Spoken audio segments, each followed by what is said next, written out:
Good morning, everyone. Today is the feast day of Saints Simon and Jude. Now, obviously there was another Simon in the line of the apostles, Simon Peter, who ultimately became known as Peter. And sometimes if people are looking for names of apostles, they kind of overlook the fact that there was another Simon. This is Simon the Zealot.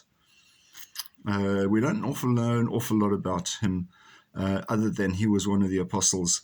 And obviously he was a martyr as well. He was put to death for his faith because he went, as they all did, out to spread the good news of Jesus after he had died or risen. And then there's Jude, who sometimes is known as Thaddeus. An interesting thing about poor old Jude is that in the early church, people got confused between Jude and Judas. And so he was almost overlooked and people didn't consider him. So I suppose one of the big dangers of having a name that is too similar to someone who has a bad reputation.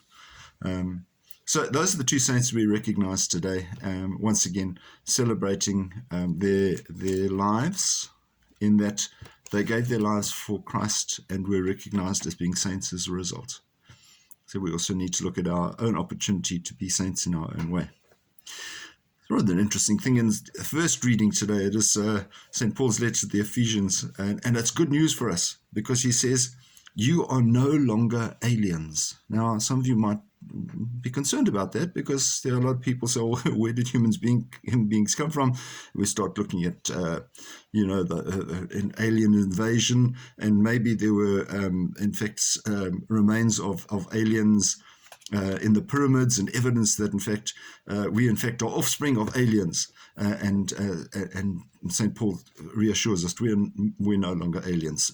I speak with tongue in cheek, but he's not talking about that. Of course, he's talking about those people of the early church who were distinguished from the Jewish people and distinguished from the early Christians, so especially the Gentiles, saying, you're no longer foreign to us, you are in fact one of us, and you're welcome in our company. So good to look at these things in the Bible.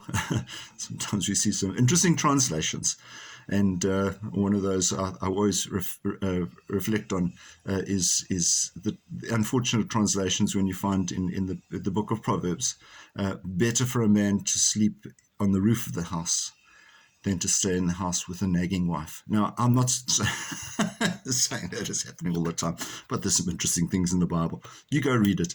Have a wonderful day, and we'll see you again. God bless. Bye-bye.